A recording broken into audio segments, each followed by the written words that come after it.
mendengar ancaman resesi ini sejak bertahun-tahun yang lalu dan ternyata ekonomi Amerika cukup resilient. Tapi apakah kali ini akan berbeda? Mmm, saya pikir mungkin mereka tidak akan masuk ke resesi yang berat ya, tetapi bahwa perekonomiannya akan melambat, itu saya pikir, akan terjadi. Dan, yang masih menjadi tanda tanya seberapa cepat mereka akan bisa menurunkan suku bunga ya. Kalau, analisa yang saya lihat sih, mereka akan, secara bertahap menurunkan suku bunga. Jadi kita akan tetap menghadapi suku bunga rata-rata yang jauh lebih tinggi dibanding dengan, sebelum pandemi ya, mungkin 2 kali lebih tinggi ya.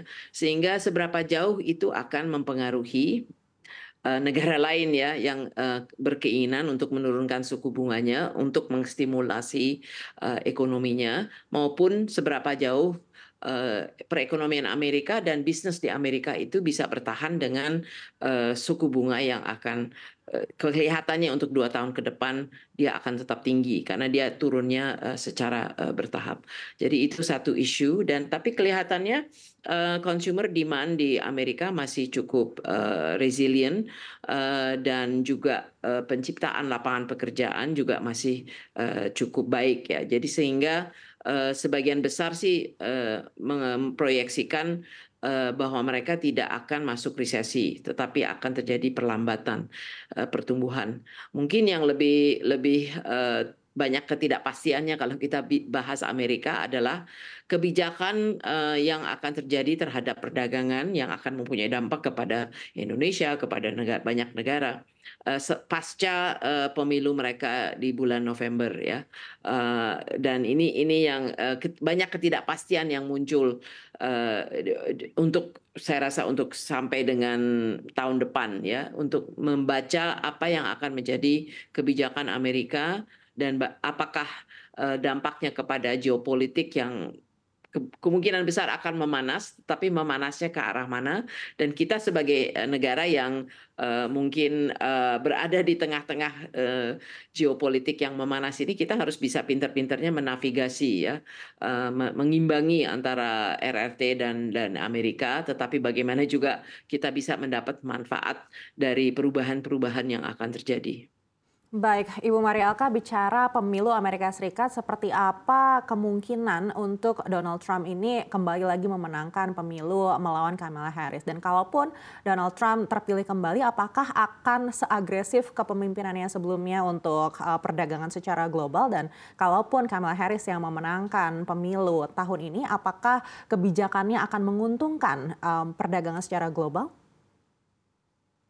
Eee Sebetulnya apakah kita tidak tahu, susah diprediksi siapa yang akan menang. Ini sangat ketat ya, persaingannya. Tetapi semua sih setuju, di dalam menganalisa apa yang akan menjadi kebijakan Trump dibanding dengan, Kamala Harris. Kelihatannya untuk sikap terhadap Tiongkok itu tidak akan berbeda ya, bahwa, posisi dari, melakukan tindakan-tindakan terhadap Tiongkok karena persaingan, karena isu keamanan, isu, persaingan di teknologi, bukan hanya persaingan ekonomi, itu semua akan tetap mewarnai siapapun yang akan, duduk di Gedung Putih ya. Itu sudah menjadi istilahnya bipartisan, dipegang oleh Partai Republik maupun Partai Demokrat. Hanya caranya yang mungkin, akan berbeda ya. Trump sudah sebetulnya mengumumkan dia akan mengenakan tarif 10% terhadap semua, import, dari manapun ya, dan, 60% terhadap Tiongkok ya. Itu berarti dia masih akan menggunakan tarif, walaupun semua analisa menunjukkan itu sebenarnya merugikan, konsumen Amerika, sendiri ya, tetapi, kenyataannya ya itu tidak mempengaruhi, cara mereka memilih pemimpinnya. Jadi mereka bersedia untuk bayar, produk dengan lebih mahal, karena memang percaya dengan apa yang dijadikan posisi Amerika. Nah, itu berarti produk kita pun kalau Trump yang masuk akan kena, tarif 10% ya.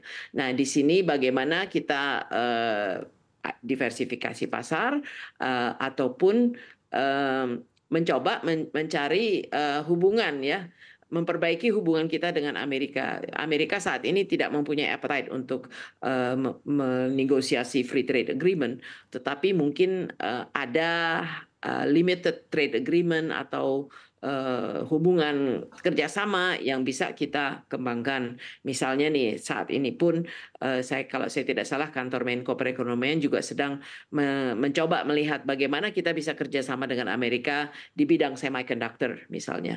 Jadi itu akan terjadi investasi maupun perdagangan. Jadi kita harus bisa mencari peluang dan celah dengan Amerika. Tapi pada saat yang bersamaan kita tetap engage dengan Tiongkok, karena kalau kita bicara pasar kawasan kita, ini memang lebih penting partner kita bermitra dengan bukan hanya dengan China, tetapi juga dengan ASEAN, dengan Korea dan Jepang. Maka saya selalu mengatakan kita harus mendorong perjanjian regional yang sudah ada di kawasan kita saat ini dan yang di mana Indonesia menjadi leader, yaitu Regional Comprehensive Economic Partnership Agreement Asia Timur ya. Ini bisa menjadi salah satu jawaban untuk diversifikasi dan memperkuat pasar kita dan kerjasama kita di perdagangan dan investasi di kawasan.